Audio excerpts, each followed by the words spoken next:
Welcome to Come and See, your podcast for finding truth in a world of chaos. Brought to you by Living Waters Abide Ministries. With host and founder, Richard Case, and co-host and retreat leader, Kathy Ricconi.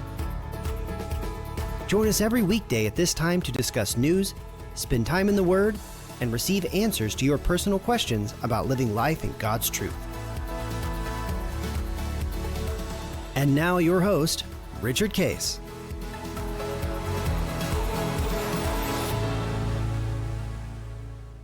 Well, good morning, Kathy. Here we are getting into the third week of July. This will be airing, I think, Monday the 22nd. Good morning. Of July. So summer's continuing. Yes, that puts us just a little over a month away from my daughter's wedding, too. That's right. Yeah, that'll be fun. We got crazy. We did get a reservation for that, so we're good. We're good. Sounds like it's going to be a fun time. It's going to be a great time. It is. We'll have hopefully it's always fun when the DJ we know operates for the young kids, but maybe some of us. Yes, you need to have Linda send me a few requests, and I will have Anna put in a few requests on y'all's behalf. That's it. Yeah, we'll have them play the Dancing Queen. Linda can dance around. It was fun. So we've been talking about Christ calendar and Christ Clutter in the calendar, and we've been talking about the clutter part of it, and clutter is really things in life that need resolution. Mm-hmm. We've spent a lot of time talking about relationships because, interesting enough, that's going to be a universal problem for everybody and all the time. Right. We're living in a broken world with broken people. Yeah. And we're surrounded by self-centeredness. And the self-centeredness, again, because of the nature of the enemy, and this is worldwide culturally, and a lot of that has to do with, video games and television and the way things are portrayed and the way what I call the spin happens with the politics, which we're going to see more of as we approach the election. But literally, people know when they hear stuff, you know what, I don't think that's really true. But they literally are standing publicly in line and right. trying to persuade people why it's true. And we've desensitized in our culture to a desire to go to truth. Rather is that I'm going to take a position and I want, and because I want, if I hurt other people, I don't care. Right. And I'm just going to go after my self-centered ideas. And so my insight that I've gotten is that it's going to get worse. And that the ability for people to care about serving you rightly, even at a restaurant or at a store, they're just going to get less and less interested in helping you, particularly with the technology we have today. Right. And that is, I've had a problem with a service at my gate. We have a software company that operates the ability to register who enters and who exits, camera. If I need to see who's at the gate, I need to let them in. I can open the gate remotely, and all kinds of cool stuff. It's really terrific. What the amazing technology, right? Does. Well, they wound up triple and quadruple billing me and taking money from my automated accounts that I had already shut off. Right. And they kept doing it. So I email, and you can't call them. Right. So they say, we're not even going to answer unless you submit what they call a ticket. Okay, I submit a ticket. So, hey, you got a problem, fix it. Nothing. Next month, same. Hey, you got a problem, fix it. Nothing. Third month, and by the way, I didn't even know this. But it's been going on for 7 months. Oh, no. So I finally write. I said, okay, enough's enough. I guess I'll have to take some legal action because you are taking money from my accounts 4 times for the same monthly service. And I said, it's not right. I've requested 3 times in a row. And I'm giving you one final opportunity. You need to call me and set this straight. Well, they finally called me. And now the guy who is working with me, basically, I don't see what you're seeing. I don't know if I can help you. I said, okay. I said, I can prove it. So I think you maybe need to get me to a manager. Well, they're not. I said, I really think you need to get me to a manager. He said, okay, I tell you what, I will contact him, and I will have him call you, and he can deal with it. Okay. Now, interesting enough, at that point, my thought is, I'll never hear from that guy ever. Right. I'm going to have to go through the whole thing again, And so it's frustration that I got to deal with this. I didn't cause it. They did it. Their system did it, and nobody will fix it. Why? Because they don't care. They basically don't care, they've adopted a philosophy, and that's this: wear you out so you quit, and just put up with it. And of course, I'm not wired that way. It's like, you know what? Right. It's not right. It's not right. I'm gonna keep going. So finally they called me, and the guy says, well, let me look at it. And he says, oh, yeah, we've been doing this. He said, okay, let's see if we can get this figured out. Let me do some research, and you do some research, and we'll come together. And so it took an inordinate amount of time to do something that they caused that was harming me. But because of the culture of fundamentally the people in the company, the people in the systems, because people were getting my tickets. Right. They just ignored it because they don't care. And so is it going to get worse? Yeah, it's going to get worse. Self-centeredness is going to rule the day. But the neat thing is this. God says, hey, don't think your time is unique. So I can still resolve everything. If you have a heart to go with me, because I'm superior to all that. Now, it doesn't mean I'm going to remove the problem or I'm going to make that person be less self-centered. That's not it. But I can resolve this, and I'll give you an answer, which ultimately, by the way, let's say they wouldn't respond to it. The best thing I could have done is just cancel the service. Okay, I'll just cancel it. I'll either live without it or go do something else. There's always a resolution. Right. And God said, I can get you there if you have a heart to go. So as we're looking at, we've talked about conflict. Well, the other things that burden us are what I call unresolved issues. We call it clutter. And that is in my life.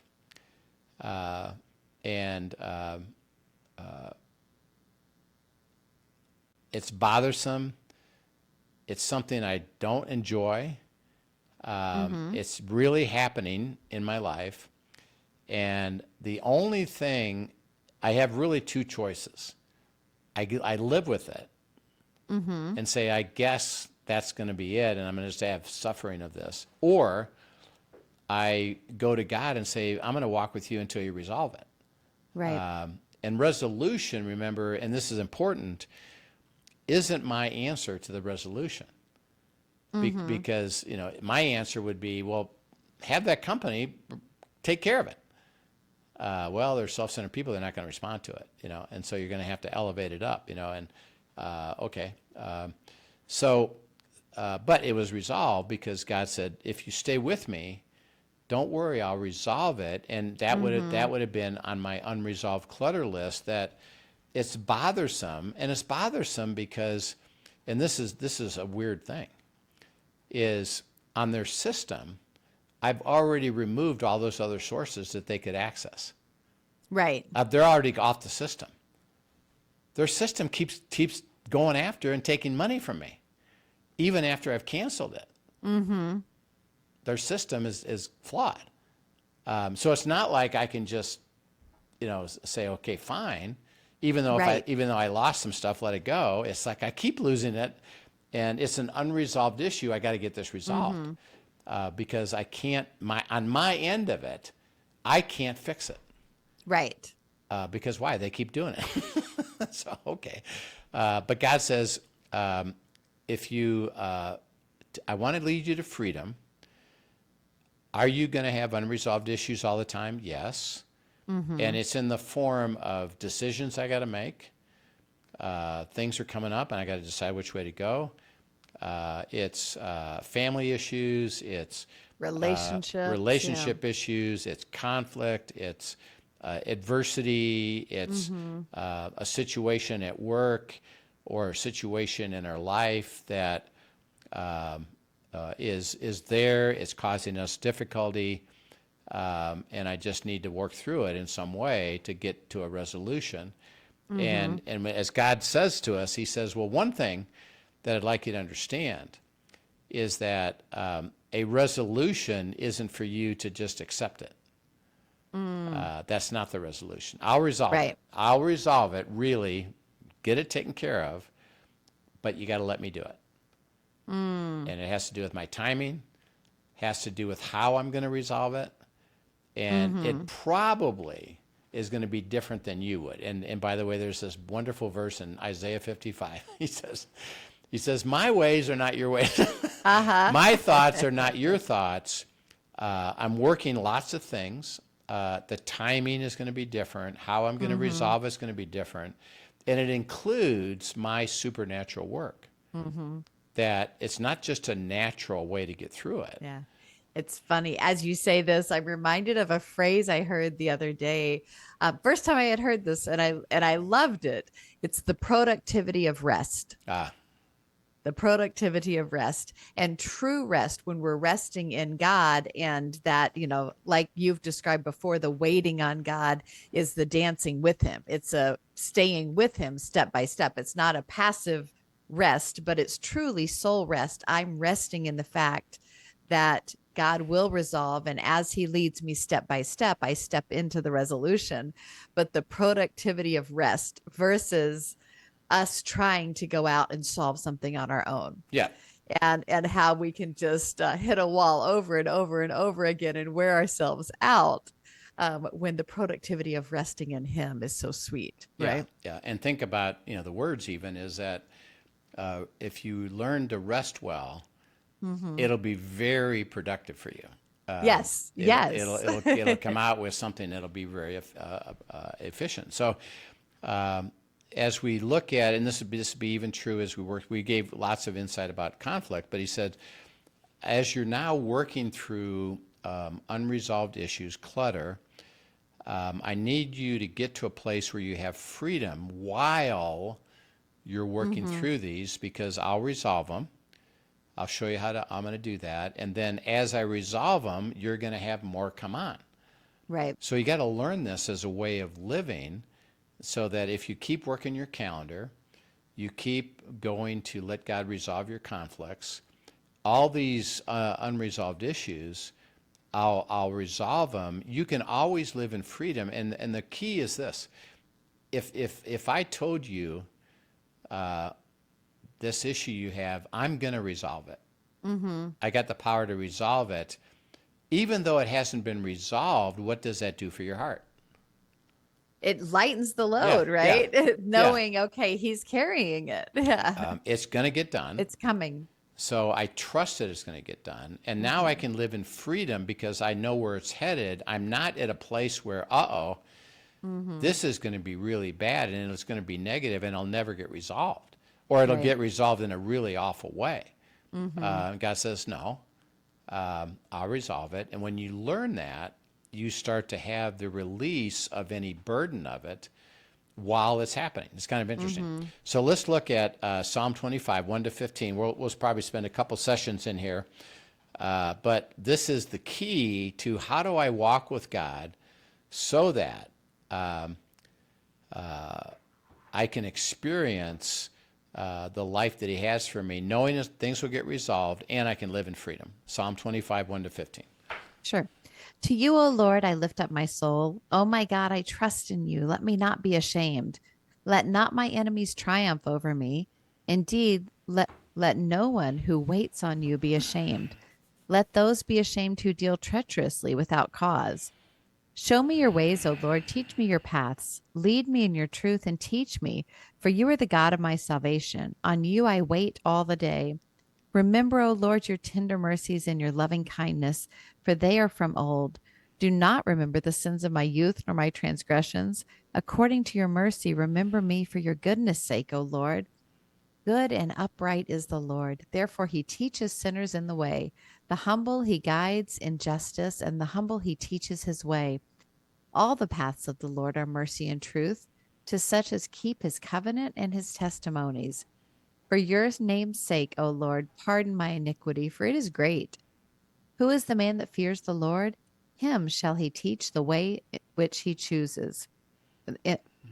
Him shall he teach in the way he chooses. He himself shall dwell in prosperity, and his descendants shall inherit the earth. The secret of the Lord is with those who fear him, and he will show them his covenant. My eyes are ever toward the Lord, for he shall pluck my feet out of the net. Yeah. So he starts out and he's saying, this is a series of truths that will demonstrate that I can resolve everything. And there's things that you need to understand and learn and walk into, and let me do what I'm going to do. So this psalm is packed with amazing understanding of how we can live a life that isn't burdened, and we expect resolution. So he says, first of all, he says, I lift up my soul.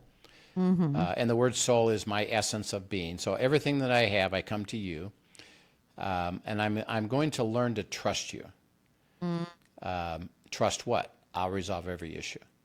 Don't worry. He says, I will not be ashamed. And see, the word there, ashamed, in the English, we would say, I'm ashamed when I do something wrong.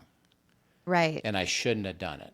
And I recognize I shouldn't have done it. And now it's been proven that I shouldn't have done it. Right. And I'm ashamed that I did it. That's Right. how we interpret that word ashamed. In the Hebrew, it's I shall not be disappointed. I won't be in a place where I say God's going to resolve it, but he doesn't. But he never does. And now I'm in a place where I'm really disappointed, and I'm ashamed that I said it.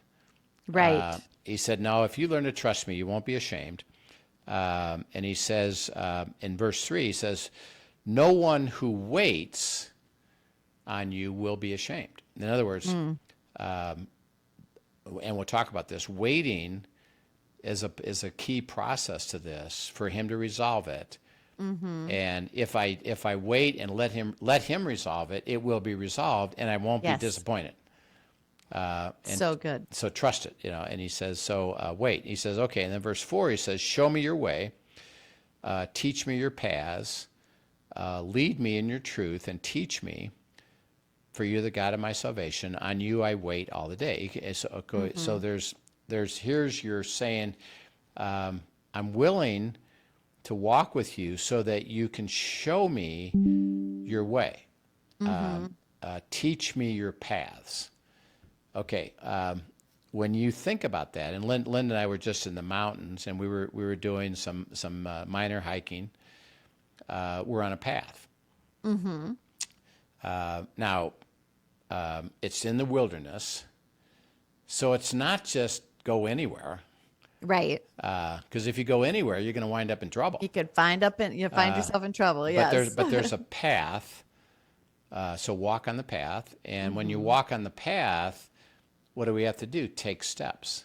You take one step at a time, because you come to forks in the road, and you come to places that you can see that's going to be rocky or that's going to be steep. So let's take a different path. So a path implies walking. A path implies movement forward, and it's a specific way. And God says, and we say, I'm willing to be shown what is the way. Right. Teach me your path. Teach me your steps. And me thinking, okay, resolution. I got an issue.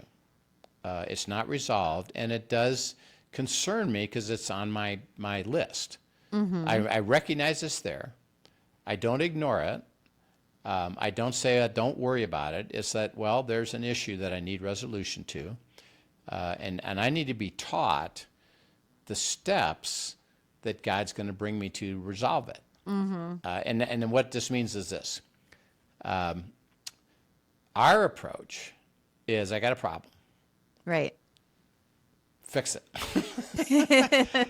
And I'll just stand here until you fix it. And you should, because you can, and you're God. Yeah. And sometimes we make that look like the end all be all. That's what faith looks like. Yeah. Right. Yeah. And I'll believe it. If I believe it, it'll happen. And so fix it. And he said, well, I'll fix it, but you're going to have to let me show you the way. I'm going to have to teach you my path. You're going to have to walk forward into the steps that I have to bring resolution, because it's going to take, there's dynamics to it, there's situations to it, there's people with free will to it, there's timing to it, there's complexities to it. And I'm going to have to show you those step by step by step. So, and we have a great example in Scripture with Joshua going into the Promised Land, is that he said, I'm going to give you the Promised Land. Right. What? The whole thing. And by the way, it's a big area, obviously, because it's Israel right now. I'm going to give you that. Now, it's occupied by a really hard enemy, and they've never been defeated. But I'm going to defeat them, and you're going to have to do it city by city by city. Okay, and Joshua says, okay, what? Learn to walk with me and surrender every day your will to my instruction, because I'm going to show you my way, and I'm going to teach you my path to fulfill the resolution of what I just told you. And Joshua had to walk in. By the way, it took him 5 years. So it wasn't like, okay, just give it to me. Right. It was, no, I got a problem. I got an unresolved issue here. I got a decision to make. I got a promise you're teaching me. I'm going to wait. And waiting doesn't mean stopping, interesting enough. And this is interesting, because you're walking on the path and waiting. Right. Well, wait a minute. Isn't waiting stopping and just waiting for something to happen? No. Waiting, the word waiting there is dance with God. Right. Stay with him. Let him lead. You walk with him. You're walking forward, but you're not doing the leading. He's doing the leading, and I'm waiting for the next step. I'm waiting for the next piece of truth to come. I'm waiting for how you're going to bring resolution to this. And it's going to take time. There's dynamics. There's things that God's going to do. There's free will involved. And I just got to keep walking. And waiting means I'm not deciding my own answer. I'm letting him do it. So good. And then he says, remember your loving kindness, and according to your mercy, remember me for your goodness' sake. And so what he's saying there is that the word loving kindness and the word mercy is covenant loyalty. Is that, remember that as I'm walking, God says, remember, I am going to deliver the covenant. And it doesn't matter how serious this is. It doesn't matter how complex it is. It doesn't matter how deep it is. It doesn't matter how much adversity it is. Right. I will deliver the covenant. And I need you to keep that in front of you, because you'll then drive your heart to keep going. Right. Right. And he's going to tell us along the path, you're going to have places that you think, this ain't working. This is worse. This just got worse. God said, I know. Don't worry about that, because we're going to keep going. There's more to come here. Yep, it got worse. It doesn't mean I'm not taking you to the right place. Right. Trust me, trust me, trust me. Because why? I'm going to deliver the covenant. So as we're seeking these things, and we're going to talk more about how do we take these steps and how do we get things resolved. But he says it's step by step. It's a path. Have a heart to go. Let me teach you. Let me show you that. And trust me, I'm going to deliver the covenant. And I want you to keep that in front of you, which will drive you to keep going, and you won't quit, particularly when it doesn't seem like it's working. Right. Or it's not getting resolved. But you'll have a heart to go because what? Well, I'm going to deliver the covenant. And by the way, this is cool, and we'll talk more about this for you and me. We've learned that. Right. Well, why? He delivered the covenant. All the time. Yes. And as he did, it's like, oh, I mean, it wasn't dependent on this awful thing. No, I resolved it. I delivered the covenant. And as the more he does it, the easier it becomes to stay excited in the process and not be burdened by it because, oh, yeah, we got a problem here, but God's going to resolve it. Now, people that have never experienced that, they're looking at us right now like, I don't know about this. Right. You say so, but I know a lot of people that don't have that happen. And I don't have it happen. And so I don't know. This might be not true teaching, and well, the word says so. Yeah. And let's default to what God actually says, right? and that's why he says, let me teach you this. I have to be willing to stay in school. But as you do, and we know that God will, you start to realize, you know what? It's true. And by the way, when it's true for you, you start telling other people it's true, and that's how it works. So we'll continue this, but don't get discouraged. That God says there's a way for me to teach you to let me resolve it. I will resolve it, and I don't want you to be burdened by it while I'm resolving it, because I'm going to resolve it. That's so good. Father, we thank you for that truth, that you'll teach us your way, that you'll show us the paths, that you will deliver the covenant. You will say that it's going to be so. And so we just pray that we'll receive that. We won't be discouraged by it. We're in the middle of stuff right now, and it is heavy. And so we just learn that we can come to you and let you free up the clutter that's in our hearts and in our minds. And we thank you now in Christ's name. Amen. Amen. Well, thank you so much. Such a good discussion, Rich. I appreciate your wisdom and insight, and just praying that those listeners who are hearing this and that are sitting in the middle of something right now that feels like it cannot be resolved, that they take your words to heart and they go back to these scriptures, go back to Psalms 25 and spend some time there and really let God show you what he's saying in that. And we'll keep this discussion going. So looking forward to it. And by the way, as you send it in to questions at abideministry.com, if you have a specific situation, like I have one, I got an unresolved issue and I don't know what to do with it. We're happy to give you some assistance on a personal level and have you go down the path of learning this. We're gonna try to teach the truths of it, but we're happy to apply the specifics of it. Absolutely. So we'd be happy to do that. Yeah. So thanks so much for joining us, everyone. Again, send in your questions at abideministries.com, and we look forward to seeing you next time. Yep. We'll see you then. Thank you for joining us for today's episode of Come and See, your podcast for truth in a world of chaos. Brought to you by Living Waters Abide Ministries. Send us your questions and comments and tune in tomorrow for more answers to your personal questions about living life in God's truth. Remember, God's will is best and none better. His truth brings peace in this world of chaos.